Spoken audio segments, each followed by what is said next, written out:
राम राम दोस्तों, जय श्री कृष्ण। कैसे हैं आप सभी।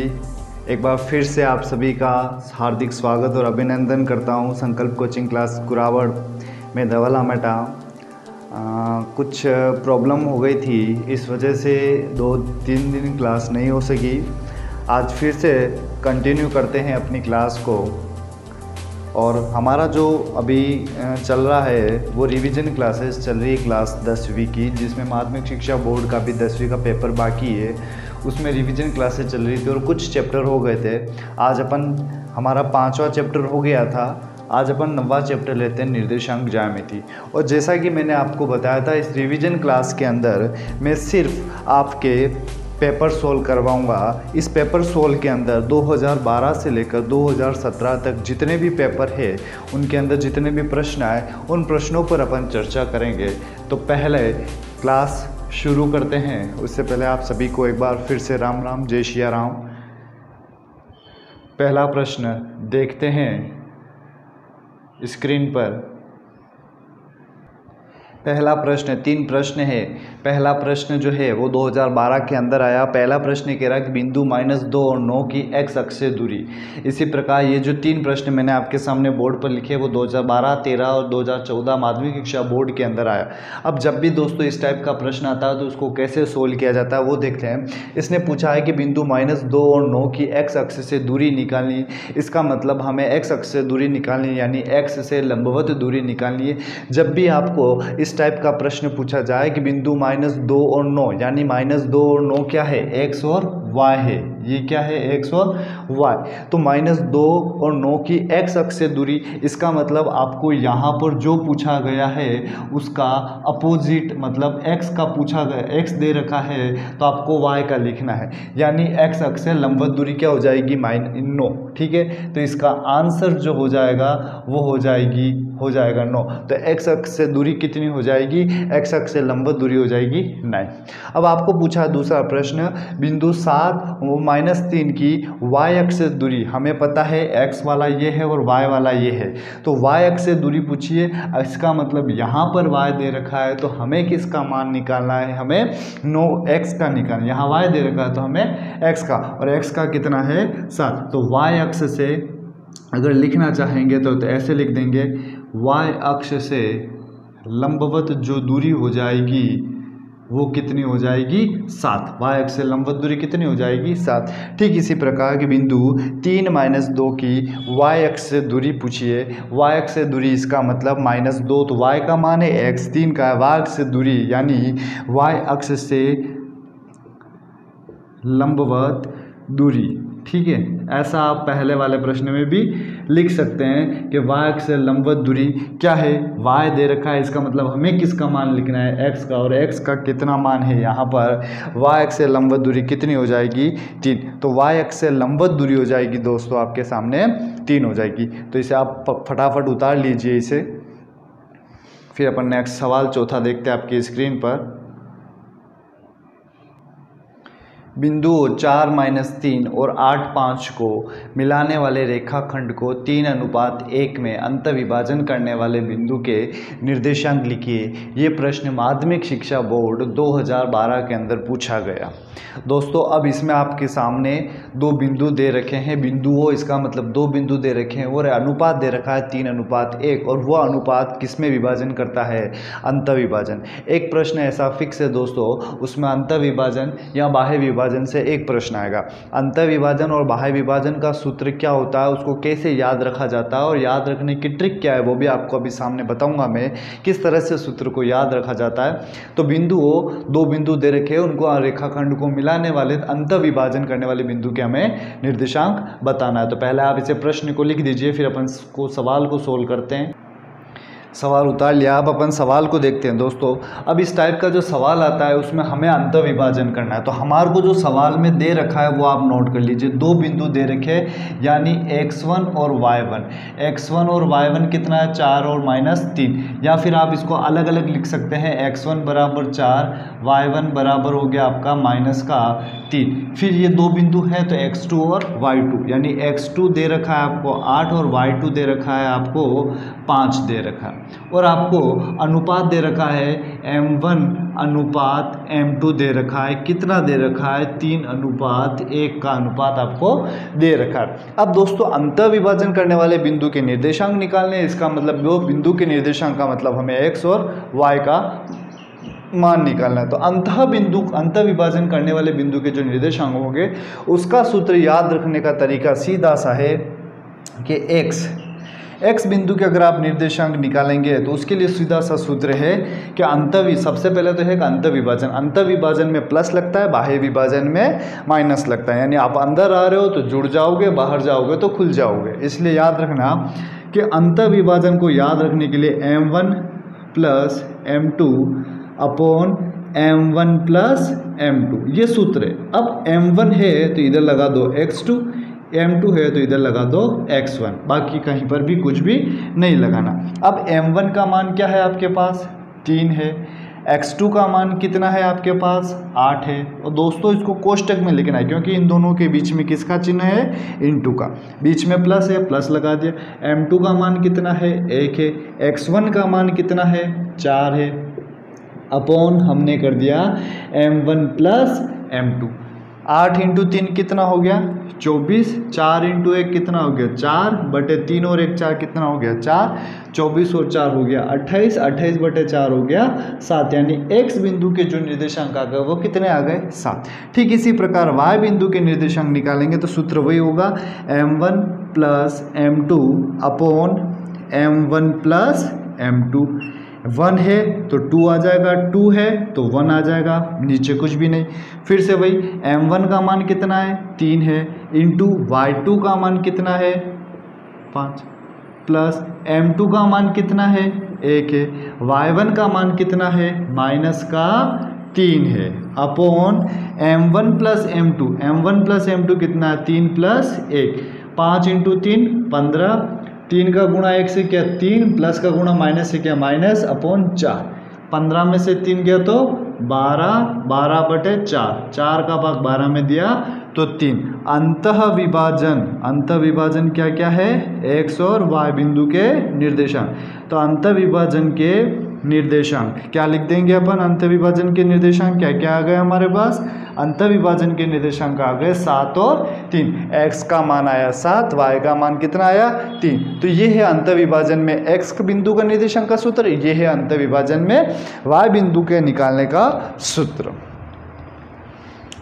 उम्मीद करता हूँ कि आपको समझ में आया होगा सवाल। अगर सवाल समझ में आया है तो आप मुझे साथ ही कमेंट करके बता दीजिए कि आपको सवाल समझ में आ रहा है या नहीं। तो मैं कोशिश करता हूँ आपको अच्छी तरह से समझाने की। आप इसे नोट कीजिए, फिर अगला सवाल देखते हैं।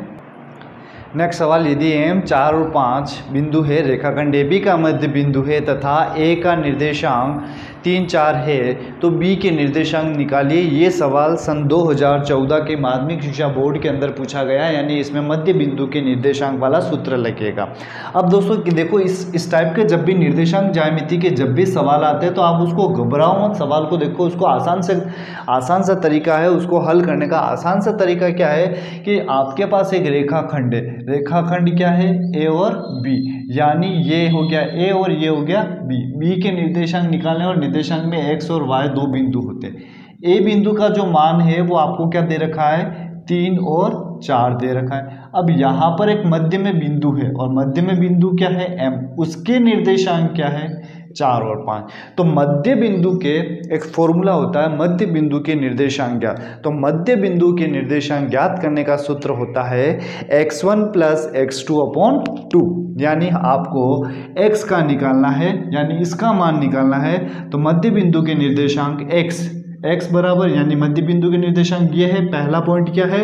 4 बराबर x1 प्लस x2 अपॉन 2। 4 × 2 कितना हो गया? 8 हो गया। 8 बराबर 3 प्लस x का मान निकालना है तो x बराबर इस 3 का पक्षांतर करेंगे तो कितना हो जाएगा? 8 - 3 यानी 5। तो x का मान कितना आ गया? 5। ठीक इसी प्रकार y का निकालना है तो y का मान कितना इधर? 5 बराबर x2 प्लस y2 अपॉन 2। ये हो जाएगा 5 × 2 10 हो जाएगा क्योंकि व्रज गुणा है। 4 प्लस वाई, यानी y बराबर हो जाएगा 10 माइनस 4 बराबर कितना 6। तो मध्य बिंदु के जो निर्देशांक है यानी B बिंदु के जो निर्देशांक है x और y वो कितना आ गया 5 और 6, यानी B के जो बिंदु के निर्देशांक है x और y बिंदु के जो निर्देशांक है वो कितने आ गए आपके 5 और 6 आ गए। अब इसे जल्दी से उतार लीजिए। अगला सवाल, यदि के 5, 4 बिंदु रेखाखंड PQ का मध्य बिंदु है तथा Q के निर्देशांक 2 और 3 है तो P के निर्देशांक ज्ञात कीजिए। जस्ट इससे पहले जो सवाल किया था उसी टाइप का है, लेकिन 2015 में फिर से रिपीट हुआ यही सवाल। मैंने अभी बताया था आपको कि आपको कुछ भी नहीं करना है, एक लाइन खींचनी, रेखाखंड P और Q लिख देना है। यहाँ पर P और Q दिया, P और Q लिख दीजिए। PQ का मध्य बिंदु K है, K लिख दीजिए, उसके बिंदु लिख दीजिए 5 और 4। PQ का मध्य बिंदु K है, उसके लिख दिया, तथा Q के निर्देशांक यानी इसके निर्देशांक आपको क्या दे रखे 2 और 3 दे रखे, हमें P के निर्देशांक निकालने यानी x और y मान लेते हैं। अभी फिर से बताया, मध्य बिंदु के निर्देशांक निकालने का सूत्र होता है x1 plus x2/2 y1 plus y2/2, यानी x बराबर तो 5 बराबर हो जाएगा x प्लस 2/2। 5 इंटू 2 कितना हो गया 10, 10 बराबर x प्लस 2, यानी x का जो मान आ जाएगा वो कितना आ जाएगा 10 माइनस 2 बराबर कितना आ जाएगा 8। ठीक इसी प्रकार यहाँ हो जाएगा y का मान 4, y1 प्लस y2/2, 4 इंटू 2 कितना हो गया 8 हो गया, बराबर y प्लस 3। y का मान निकालना है तो y बराबर हो जाएगा 8 माइनस 3, यानी कितना हो जाएगा 5, यानी P बिंदु के जो निर्देशांक हो जाएंगे x और y वाले वो क्या हो जाएंगे, P बिंदु के जो निर्देशांक हो जाएंगे 8 और 5, यानी P बिंदु के निर्देशांक कितने हो जाएंगे दोस्तों, P बिंदु के जो निर्देशांक हो जाएंगे वो हो जाएंगे 8 और 5। अब इसे जल्दी से उतार लीजिए। नहीं समझ में आता है तो आप मुझे कमेंट करके पूछ सकते हैं कि सर ये सवाल हमें समझ में नहीं आ रहा है।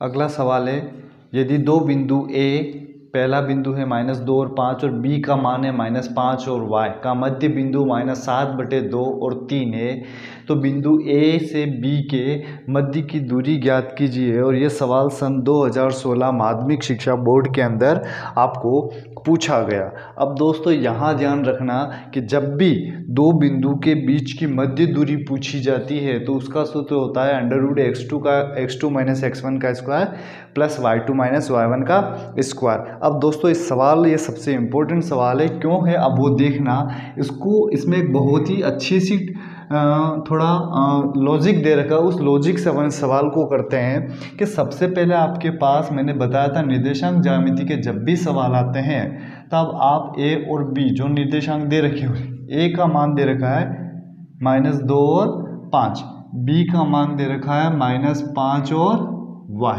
और बीच का जो बिंदु दे रखा है वो मान क्या दे रखा है -7/2 और 3। यानी हमारे पास जब भी मध्य दूरी की निकालेंगे तो x2, x1, y1 और y2 ये सारे मान होने चाहिए। अगर अपन बात करें तो यहाँ x1 है, y1 है, यहाँ x2 है लेकिन y2 नहीं है, और y2 का मान क्या है y, और y इस y का मान निकालना है तो उसके लिए अभी हमने जस्ट पहले एक सवाल किया था कि मध्य बिंदु के निर्देशांक से अपन y का मान निकाल सकते हैं। कैसे निकाल सकते हैं कि y1 प्लस y2/2 बराबर y, इस बिंदु से अपन निकाल सकते हैं। तो ये निकाल सकते हैं y बराबर y1 प्लस y2/2। y की वैल्यू कितनी दे रखी है आपको 3 दे रखी है, यानी यहाँ लिख देता हूँ मैं, y की वैल्यू दे रखी है 3, y1 की वैल्यू दे रखी है 5, y2 की वैल्यू दे रखी है y बटे दे रखा है 2। 2 का गुणा 3 से किया 6 बराबर 5 प्लस y, यानी y की वैल्यू कितनी है दोस्तों, y की वैल्यू आ गई आपके पास 1। यानी इस बिंदु के जो निर्देशांक हो गए वो उसमें y की वैल्यू कितनी आ गई आपके पास 1 आ गई।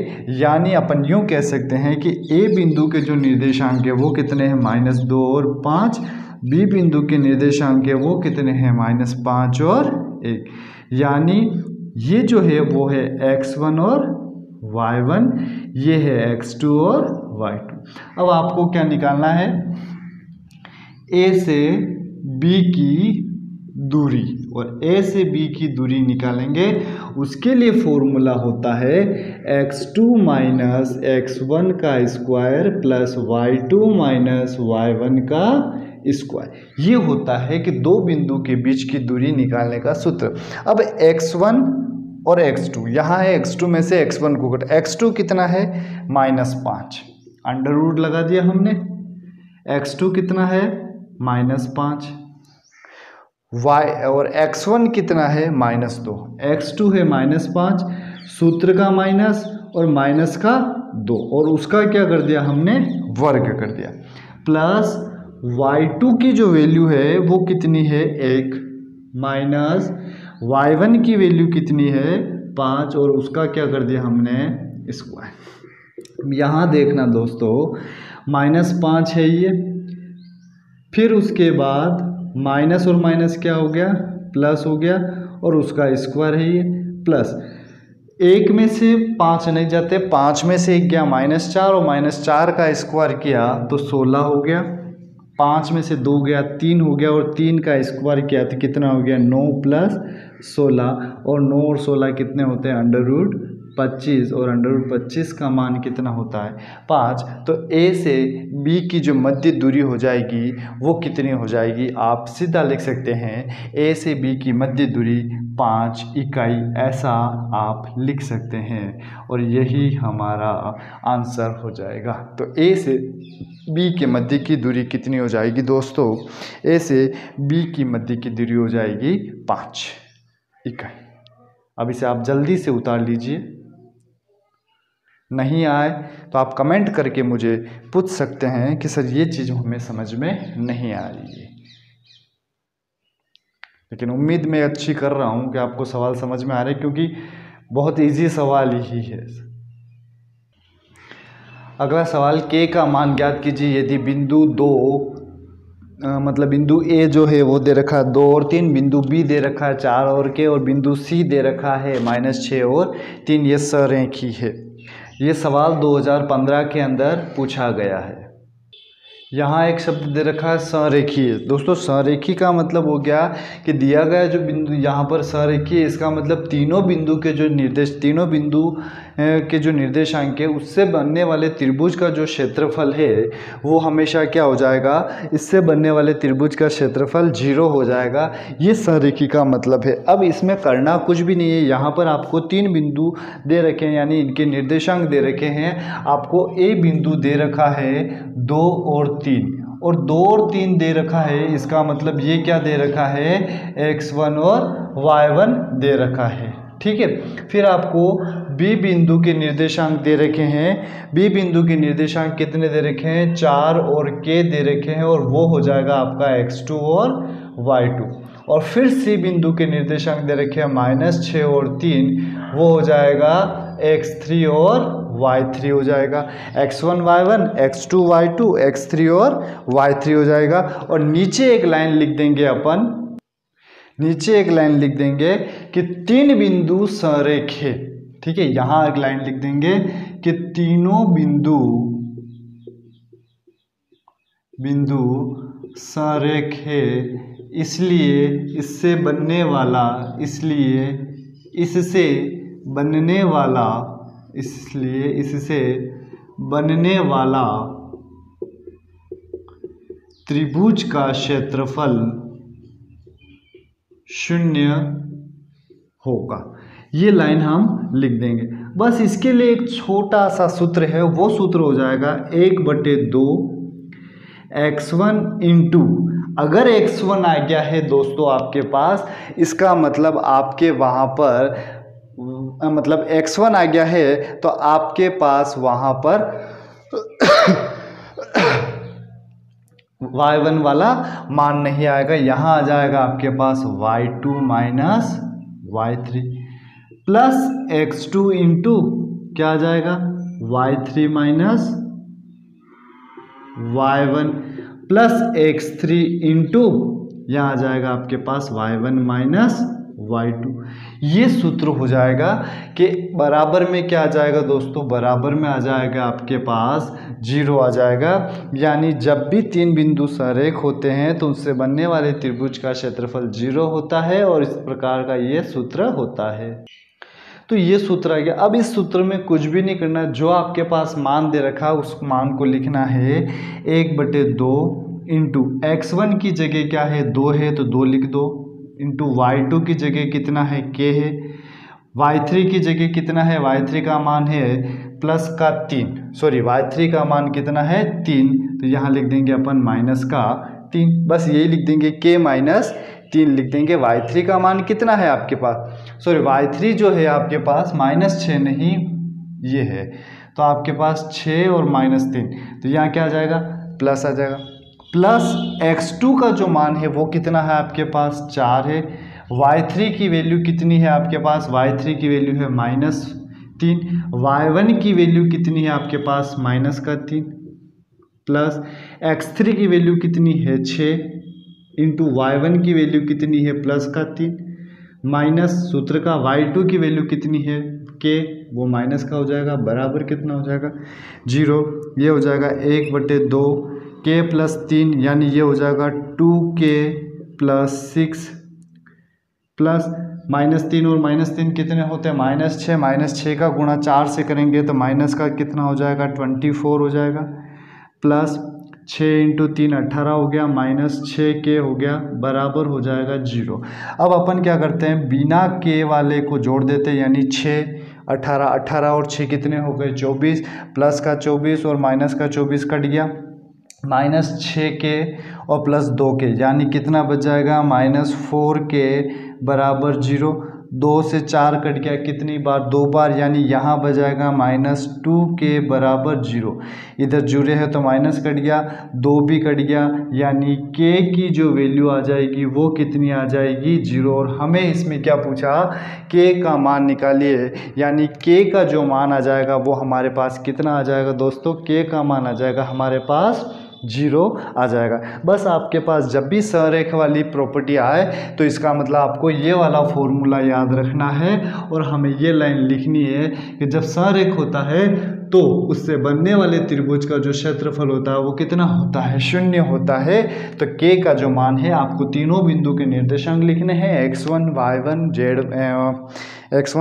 x2 y2 x3 y3, इस तरह से लिखकर जो मैंने बॉक्स बना रखा उस बॉक्स के अंदर जो सूत्र दे रखा है उस सूत्र के अंदर सारा मान लिखकर आपको बस k का वैल्यू निकालना होता है।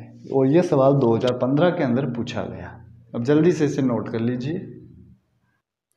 x अक्ष पर वह बिंदु ज्ञात कीजिए जो बिंदु A 6 और 5 व B का मान है -4 और 5 से समदूरस्थ है। यहाँ समान दूरी पर है, कुछ भी लिखा हुआ आ सकता है और यह सवाल 2012 के अंदर पूछा गया। अब दोस्तों इस टाइप का सवाल फिक्स है आपके कि हर बार एक सवाल आएगा तो इस टाइप का पैटर्न का सवाल आएगा ही आएगा। ठीक है, अभी अपन 2012 से 17 तक के सारे पेपर सोल्व कर रहे हैं तो उसमें इस टाइप का प्रश्न भी आया, ये 2012। अब इस टाइप का जब भी प्रश्न आया, चाहे वो x अक्ष हो चाहे वो y अक्ष हो, अब आपको ध्यान रखना है x अक्ष पूछा है, इसका मतलब y का वैल्यू कितना होगा 0 हो जाएगा।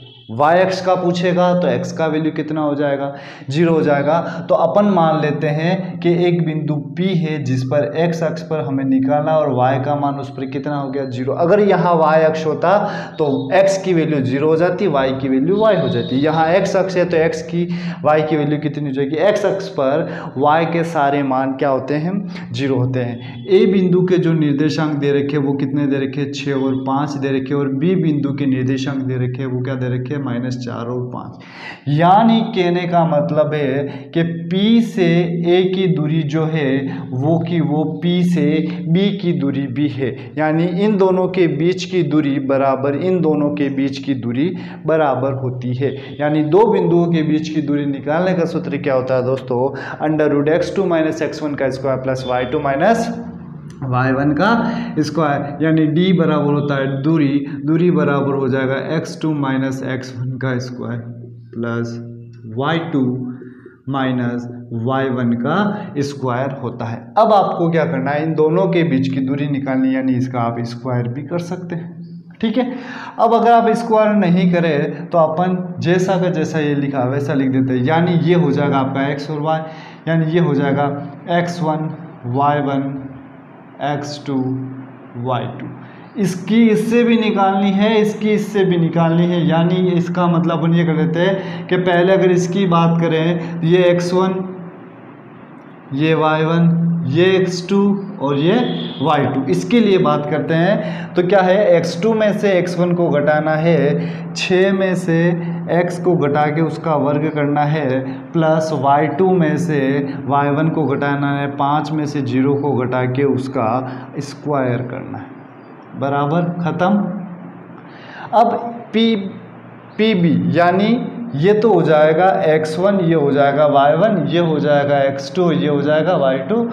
y2 में से मतलब इसके लिए भी तो x2 में से किसको घटाना है, x1 को घटाना है, यानी x2 कितना है -4 है, x1 कितना है -x है, उसका स्क्वायर कर दिया, प्लस y2 कितना है 5 है, माइनस y1 कितना है 0 है, उसका स्क्वायर कर दिया। ये हो गया। अब दोनों तरफ जब बराबर हो बीच में और दोनों तरफ अंडर रूट होता है तो अंडर रूट से अंडर रूट कैंसिल हो जाता है। 6 माइनस एक्स करेंगे तो 6 माइनस एक्स का कोई वर्ग नहीं होता है, 5 में से 0 गया, 5 बचा, 5 का वर्ग कितना होता है 25, बराबर -4 और -x का वर्ग यही हो जाएगा, और इधर फिर से कितना हो जाएगा 25। अब इधर भी प्लस का 25, इधर भी प्लस का 25, अगर दोनों तरफ पक्षांतर करेंगे तो वो जाएगा, इसलिए डायरेक्टली अपन काट देते हैं। अगर बराबर के दोनों तरफ समान चिन्ह की संख्या होती तो आप उसे डायरेक्टली काट सकते, क्योंकि पक्षांतर होके इधर आएगा तो माइनस बनेगा, इस पहले कटेगा ये बाद में, इससे अपन दोनों से पहले ही काट देते। अब यहाँ पर एक सूत्र लग रहा है, a माइनस बी की सर्व समीका लग रही है, a माइनस बी का होल स्क्वायर होता है a square minus 2ab plus B square. a का मान कितना 6, यानी 6 का स्क्वायर किया -2ab प्लस b का स्क्वायर, बराबर इधर भी वही a square -2a into B minus B का स्क्वायर, सॉरी प्लस बी का स्क्वायर। अब 6 का स्क्वायर हो गया 36, minus 6 into 2 12x plus X square, बराबर 4 का स्क्वायर 16, 4 इंटू 2 8, वो भी प्लस का 8x प्लस का एक्स स्क्वायर, प्लस का एक्स स्क्वायर प्लस का एक्स स्क्वायर फिर से कट गया, 36 और 16, ये 12x उधर भेज देंगे, प्लस का हो जाएगा 36, ये 16 प्लस का इधर आया तो माइनस का हो जाएगा, 8x प्लस 12 उधर चला गया तो 12x, 12 और 8 कितने हो गया 20x, 36 में से 16 गया तो 20, बराबर इधर हो गया 20x, यानी x की वैल्यू कितनी आ गई 1। तो अपन x अक्ष पर वह बिंदु ज्ञात कीजिए जो बिंदु 6 ये, तो x अक्ष पर यानी p के जो निर्देशांक हो गए वो कितने हो जाएंगे 1 और 0, क्योंकि x अक्ष पर y का मान कितना होता है, x अक्ष पर y की वैल्यू 0 होती है, तो x का मान कितना आया 1 आया। तो जब भी समान दूरी का प्रश्न आपको पूछा जाए कि दो बिंदुओं के बीच में समान दूरी है तो इस तरह से सवाल को किया जाता है। उस त्रिभुज का क्षेत्रफल ज्ञात कीजिए जिसके शीर्ष 3 शीर्ष दे रखे -5 7 4 5 और -4 -5 है। यानी फिर से हमें त्रिभुज का क्षेत्रफल ज्ञात करना है, और इससे पहले हमने जो सवाल किया था उसमें बताया था कि जब भी आपके पास 3 बिंदु सरेख हो और त्रिभुज का क्षेत्रफल पूछे तो हमेशा त्रिभुज का क्षेत्रफल क्या आता है 0, और हमने एक सूत्र भी लिखा था, वही सूत्र आपको इसमें लगाना है, बस उसके अलावा कुछ भी नहीं। जो मान दे रखा है उन मान को इसके अंदर रखना है। यानी 3 निर्देशांक दे रखे हैं, तो x1 बराबर हो जाएगा -5, y1 बराबर हो जाएगा 7, x2 बराबर हो जाएगा 4, y2 बराबर हो जाएगा 5, x3 बराबर हो जाएगा -4, y3 बराबर हो जाएगा -5। सूत्र होता है 1/2 x1 y2 minus y3 plus x2 y3 minus y1 plus x3 y1 minus y2। ये फॉर्मूला आप याद रख लेना, बराबर में क्या लगा देना हमें, बराबर में 0 अच्छा त्रिभुज का क्षेत्रफल निकालना है, तो त्रिभुज संरेख के लिए शर्त होती है त्रिभुज का क्षेत्रफल निकालना है, तो सीधा सा यही सूत्र लगेगा। अब आपको कुछ भी नहीं करना है, जो दे रखा है उसमें मान रखना है, 1/2 दे रखा है, x1 की वैल्यू कितनी दे रखी है -5 दे रखी है, y2 की वैल्यू 5 दे रखी है, y3 की वैल्यू दे रखी है -5, यानी यह -5 लिख दिया। अब उसके बाद x2 की वैल्यू आपको दे रखी है 4, y3 की वैल्यू दे रखी है -5, y1 की वैल्यू दे रखी है आपके पास 7 प्लस x3 की वैल्यू दे रखी है -4, y1 की वैल्यू दे रखी है 7 माइनस y2 की वैल्यू दे रखी है 5। सोल्व किया 1/2, माइनस और माइनस प्लस हो गया, +5 और +5 10 हो गया, 10 का गुणा ऐसे किया तो -50, -5 और -7 -12, -12 का गुणा 4 से करेंगे तो -12 चौक 48 हो जाएगा। 7 में से 5 गया, 2 बचा, 2 का गुणा 4 से किया तो -8 हो जाएगा। 48 में से 48 और 8 और 48 और 8 हो गया आपके 56, 56 और 50 हो जाएगा -106। ये हो जाएगा -106/2 करेंगे तो ये आ जाएगा -53। हमें त्रिभुज का क्षेत्रफल निकालना, और दोस्तों क्षेत्रफल कभी भी ऋणात्मक नहीं आता है, तो अपन लिख सकते हैं अतः क्षेत्रफल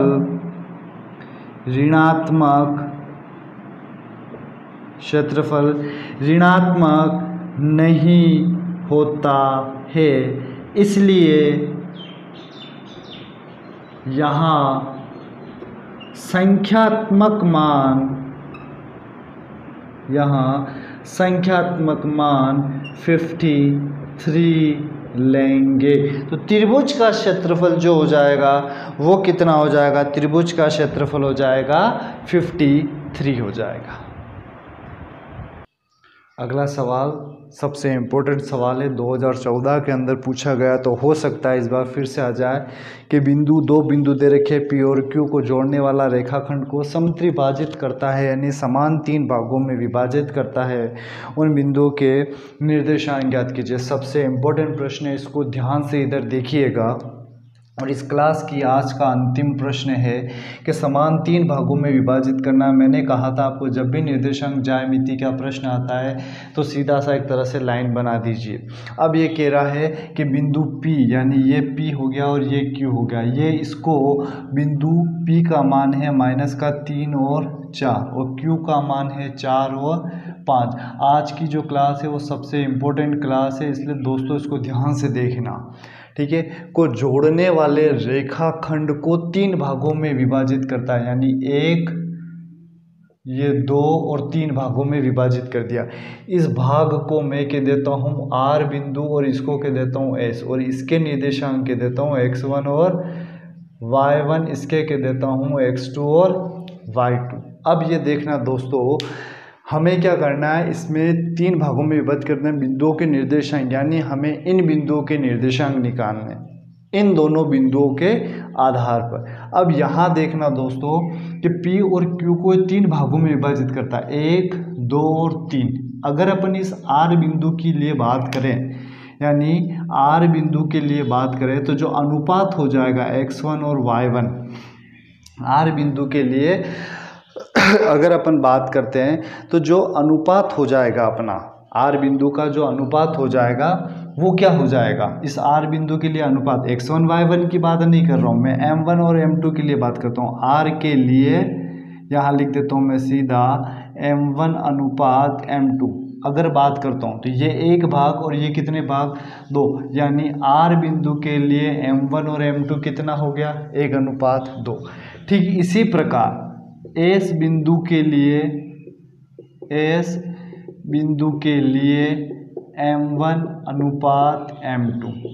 अगर मैं R बिंदु की बात कर रहा हूँ तो यहाँ से यहाँ तक कितना, 1, और उसके बाद कितने खंड बच गए, 2, इसलिए मैंने लिख दिया 1:2। S की बात कर रहा हूँ तो S के लिए ये कितना है, 1 और ये कितना है 2, तो S बिंदु के लिए M1 और M2 का अनुपात कितना हो जाएगा 2:1। अब अपन सबसे पहले R बिंदु की बात करते हैं और R बिंदु के लिए, ठीक है, R बिंदु के लिए बात करते हैं जिसमें भी हमने x1 वाला निकालेंगे लेकिन P और Q के निर्देशांक में ही निकालेंगे। तो वही x1 बराबर हो जाएगा m1 into x2 plus m2 into x1 upon m1 plus m2, ठीक है। x1 बराबर हो जाएगा m1 की वैल्यू कितनी है आपके पास 1 इंटू x2 की वैल्यू कितनी है x1 y1 x2 की वैल्यू है 4 प्लस m2 की वैल्यू कितनी है 2 इंटू x1 की वैल्यू है कितनी -3 बटे ये हो जाएगा 1 प्लस 2। x1 बराबर हो जाएगा 4 इंटू 1 4 -6/3, 4 में से 6 गया तो -2/3, यानी x1 की वैल्यू आ गई आपकी -2/3। अभी तक मैं s वाला नहीं ले रहा हूँ, अभी तक मैं r के लिए ही कर रहा हूँ। तो r बिंदु के लिए हमने x1 का मान निकाल दिया। अब r बिंदु के लिए अपन y1 का मान निकालते हैं, तो वही हो जाएगा m1 y2 plus m2 y1 upon m1 plus m2। y1 बराबर m1 की वैल्यू कितनी है 1 है इंटू y2 की वैल्यू कितनी है आपके x1 y1 x2 y2, y2 की वैल्यू है 5 प्लस m2 की वैल्यू है 2 इंटू y1 की वैल्यू है आपके पास 4 बटे कितना हो जाएगा 1 प्लस 2, यानी y1 बराबर हो जाएगा 5 प्लस 8/3, 8 5 13, 13/3। तो R बिंदु के लिए x1 और y1 की जो वैल्यू आ जाएगी वो कितनी -2/3 और 13/3, यानी R बिंदु के लिए x1 और y1 का जो मान आएगा वो कितना आ जाएगा -2/3 और 13/3। जल्दी से इसे आप उतार लीजिए R बिंदु के लिए, फिर अपन S बिंदु के लिए देखते हैं। अगर मैं मिटा देता हूँ तो आप वीडियो को पॉज करके फिर उस सवाल को उतार सकते हैं। R बिंदु का हो गया। अब अपन S बिंदु के लिए बात करते हैं। वही S बिंदु के लिए फिर से x1 की बात करेंगे, x1 y1 x2 y2 चाहे कुछ भी ले लीजिए आप, ठीक है। अब अपन बात करते हैं फिर से S बिंदु के लिए, यानी x2 बराबर वही हो जाएगा m1 x2 plus m2 x1 upon m1 plus m2। ये x2 और ये x2 अलग है, ये x2 S का है और ये x1 और x2 ये वाले बिंदु है। तो x2 का मान तो हमें निकालना है, m1 का मान उसके लिए कितना है 2 इंटू x2, यानी x1 y1 x2 y2 कितना हो जाएगा 4 प्लस m2 की वैल्यू कितनी है 1 इंटू x1 की वैल्यू कितनी है -3 बटे कितना हो जाएगा 2 प्लस 1, यानी x2 बराबर हो जाएगा 4 इंटू 2 8 -3/3 5/3, ठीक है। अगला अपन निकालते हैं y2 के लिए। y2 बराबर हो जाएगा m1 y2 plus m2 y1 upon m1 plus m2।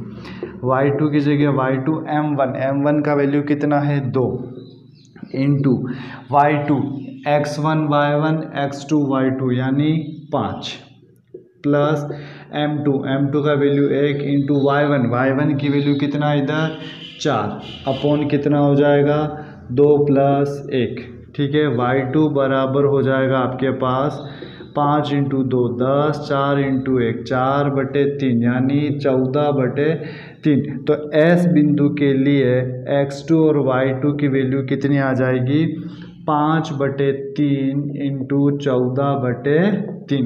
तो S बिंदु के लिए x2 और y2 की वैल्यू आ जाएगी 5/3 और 14/3। अब आप इसे जल्दी से उतार लीजिए। और आज की इस क्लास का यह अंतिम प्रश्न था जो मैंने 2 सोल्व करवा दिया। अगर आपको ये वीडियो, मैं उम्मीद तो करता हूँ कि ये वीडियो आपको समझ में आया होगा, क्लास समझ में आई होगी, इम्पोर्टेंट क्लास है और इसी बेसिस पर सवाल होंगे। अगर नहीं समझ में आया तो आप मुझे कमेंट कर दीजिएगा, और मेरे ऊपर मेरे नंबर भी लिख रखे हैं, आप वहाँ मुझे मैसेज करके भी सवाल को आप पूछ सकते हैं। कल मिलेंगे नेक्स्ट टॉपिक के साथ, तब तक के लिए आप सभी को मेरी तरफ से राधे राधे, जय श्री राम।